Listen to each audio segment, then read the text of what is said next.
mengenal pribadi Roh Kudus lewat perjanjian lama. Selama ini fokus kita kalau bicara tentang Roh Kudus selalu di dalam perjanjian baru. Tapi ketika saya kembali melihat firman Tuhan dan saya mendapat satu iluminasi yang baru, saya melihat bagaimana pekerjaan Roh Kudus di perjanjian lama juga tidak kalah hebat dan tidak kalah pentingnya. 2 ayat dulu kita baca, 2 Timotius 3:16. Segala tulisan yang diilhamkan Allah memang bermanfaat untuk mengajar, untuk menyatakan kesalahan, untuk memperbaiki kelakuan, dan untuk mendidik orang dalam kebenaran. Dalam bahasa asli dipakai kata dihembusi oleh nafas Allah. Theopneustos. Semua tulisan itu dihembusi oleh nafas Allah, oleh Roh Kudus nafas Allah. Satu ayat lagi. Sebab tidak pernah nubuat dihasilkan oleh kehendak manusia, tapi oleh dorongan Roh Kudus. Orang-orang berbicara atas nama Allah. Nubuat, kalau bicara nubuat itu lebih ke arah perjanjian lama sebenarnya. Jadi kita melihat di sini, saudara tahu nggak kalau Alkitab itu yang nulis Roh Kudus? Mungkin saudara kita nggak sadar. Alkitab ini karyanya Roh Kudus. Tentu ya, bukan berarti Allah Bapa, Allah Putra tidak berkarya di situ karena Allah kita itu Tritunggal. Tapi firman Tuhan berkata, Roh Kudus yang menggerakkan, dia adalah agent yang aktif, life-giving agent, agent yang memberi hidup, yang menghidupkan firman. Dialah yang mendorong, memberi ilham, memberi wahyu, memberi nubuat, memberi iluminasi pada penulis-penulis Alkitab, Perjanjian Lama dan juga Perjanjian Baru pastinya. Makanya kita perlu juga mengenal karyanya di Perjanjian Lama. Saya akan berbicara tentang 4 kitab di Perjanjian Lama. Dan semuanya dari nabi-nabi kecil yang bicara tentang Roh Kudus. Yang pertama adalah kitab nabi kecil yang pertama juga, yaitu kitab Hosea. Jadi yang dimaksud nabi kecil itu bukan orangnya kecil, tapi karena tulisannya relatif pendek, gitu aja.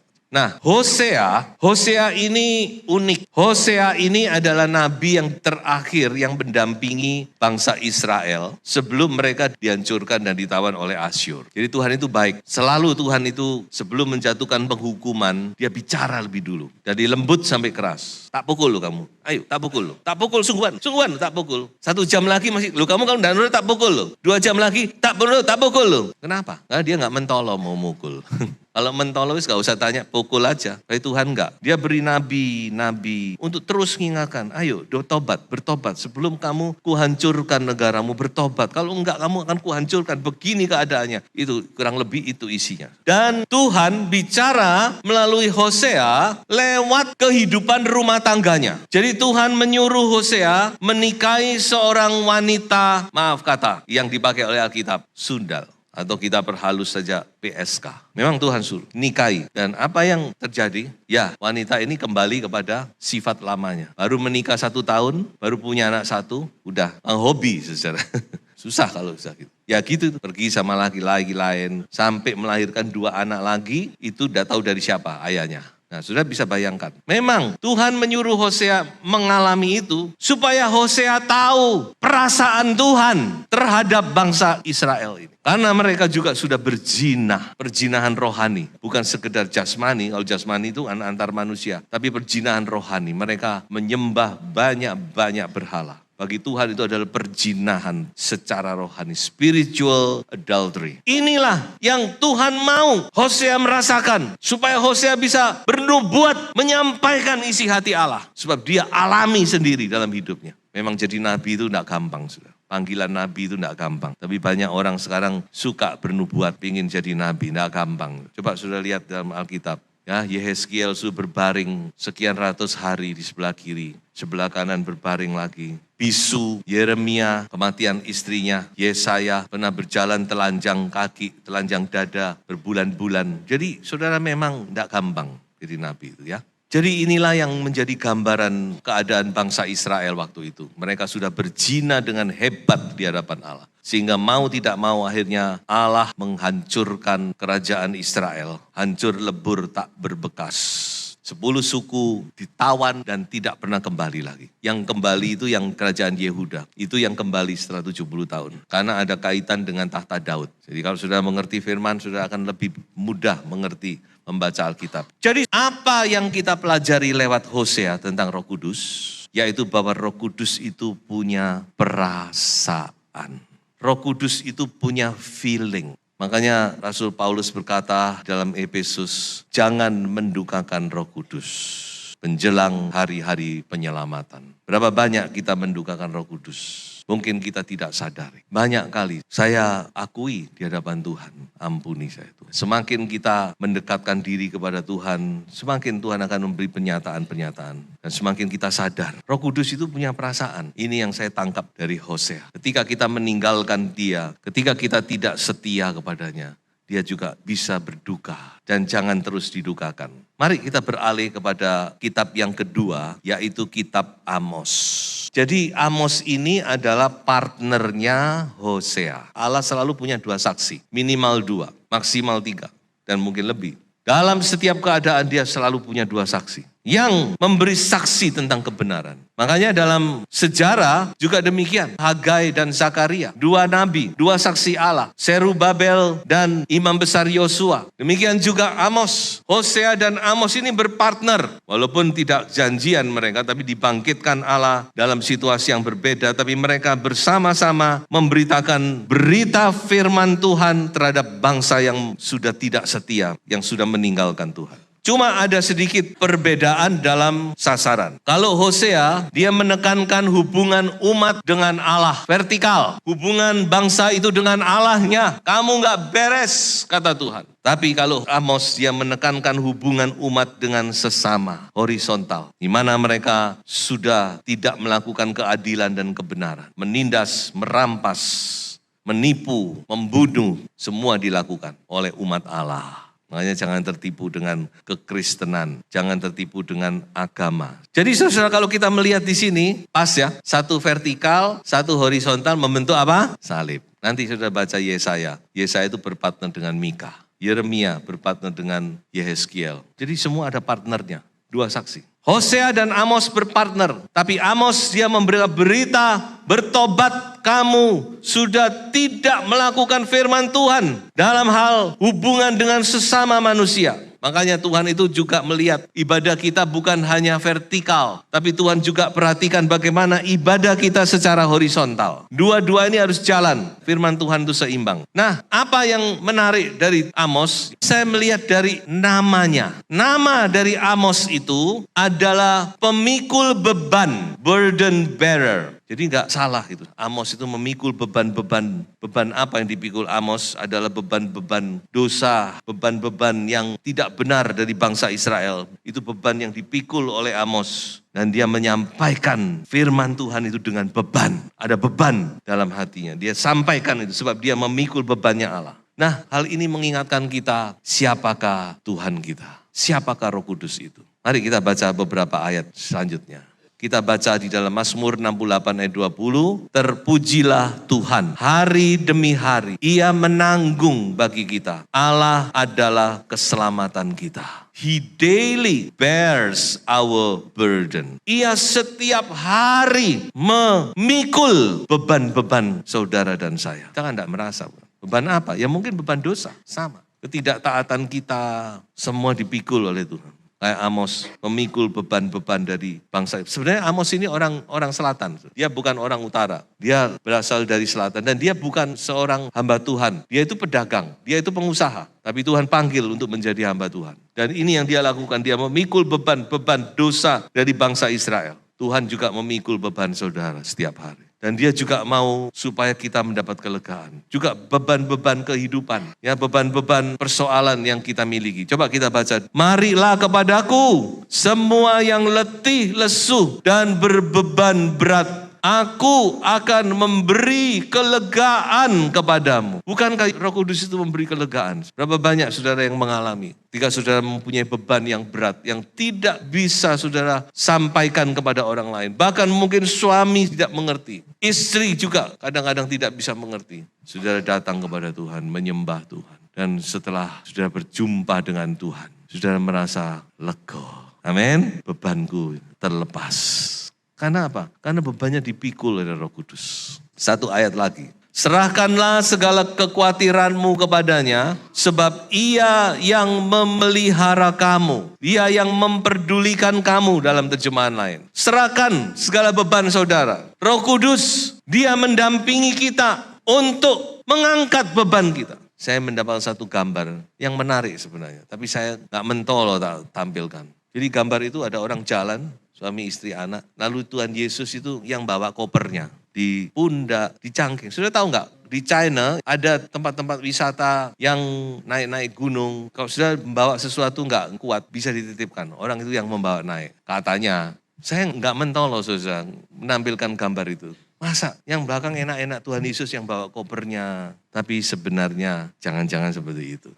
Tuhan yang memikul beban saudara setiap hari. Roh Kudus yang memikul beban. Buktinya ada satu ayat berkata, dia berdoa saat kita sudah gak tahu bagaimana harus berdoa. Dikatakan Roh Kudus itu berdoa dengan keluhan-keluhan yang tidak terucapkan. Berarti dia kan menderita, bukan? Baik, sekarang kita masuk kepada Nabi yang ketiga. Ya, kalau ini sudah gak usah diceritakan lagi ya. Nabi Yunus. Tentu saudara sudah sangat hafal cerita ini. Bukan hanya di agama Kristen aja, di agama yang lain juga ada ya cerita Nabi Yunus ini saudara. Dan saya tidak usah ceritakan lagi. Yang menarik dari Nabi Yunus itu justru namanya. Jadi nama Yunus itu artinya merpati. Dan orang Kristen itu identik dengan merpati. Merpati itu sebenarnya lambang dari Roh Kudus. Lalu kenapa anak-anak Tuhan juga diidentikan, dilambangkan dengan merpati? Karena kita punya Roh Kudus. Jadi kita ini merpatinya Tuhan. Merpati itu tulus, tapi kadang-kadang kurang cerdik. Nah ini, makanya Tuhan kan ngomong, kamu harus tulus seperti merpati, tapi cerdik seperti ular. Jadi jangan dibalik, tulus seperti ular, cerdik seperti merpati. Itu nggak jalan. Merpati itu tulus, tapi kadang-kadang kurang cerdik.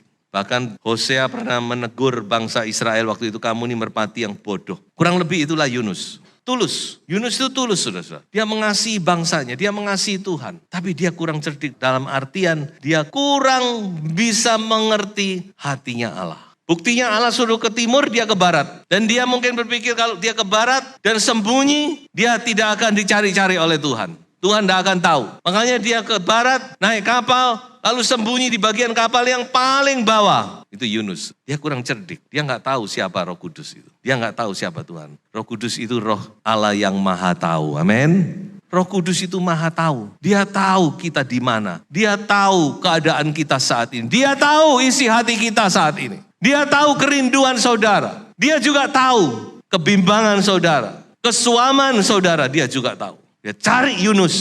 Coba saya bacakan ayat ini. Satu ayat yang luar biasa dari Raja Daud. Kemanakah aku dapat pergi menjauhi rohmu? Kemana aku dapat lari dari hadapanmu? Jika aku mendaki ke langit, engkau di sana. Jika aku menaruh tempat tidurku di dunia orang mati, di situ pun engkau. Jika aku terbang dengan sayap fajar dan membuat kediaman di ujung laut, juga di sana tanganmu akan menuntun aku dan tangan kananmu memegang aku. Oh haleluya. Dia selalu ada. Dia maha tahu. Dia tahu keadaan saudara. Katakan saudara sendirian di kutub sedang menghadapi masalah. Dia juga tahu. Dia ada di situ. Dari Yunus ini dia pikir Allah nggak tahu. Tapi Tuhan tahu. Dan bawa Yunus cengkewing mungkin. Kamu salah jalan. Sini anakku. Ya sini kamu ke sana. Bukan ke situ. Syukur buat pengalaman Yunus ini. Tulus. Saking tulusnya, sampai kadang-kadang Yunus itu saya nggak bisa ngomongkan bahasanya. Tapi dia itu begitu lugu. Sampai dia marah sama Tuhan ketika orang Niniwe itu diselamatkan. Dia marah sama Tuhan. Dia seolah-olah seperti anak kecil. Dia bilang, lah iya toh Tuhan. Aku kan sudah ngomong, pasti ini begini jadinya. Lah ini yang aku nggak senang. Kok kamu selamatkan orang fasik?